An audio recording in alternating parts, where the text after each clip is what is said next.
It's Viking Fun back on our YouTube short. Today I'm trying Pyramid Chocolate Bar, or it's a milk chocolate covered hazelnut cream wafer.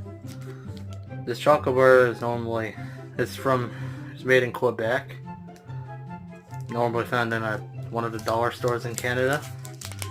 But how I acquired it was, I'm an adult man who actually went trick-or-treating, but I know it's weird.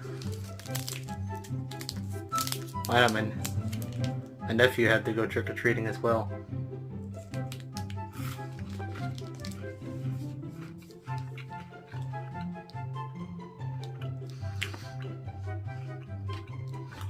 At first I thought it was going to be disgusting, but it's actually not bad.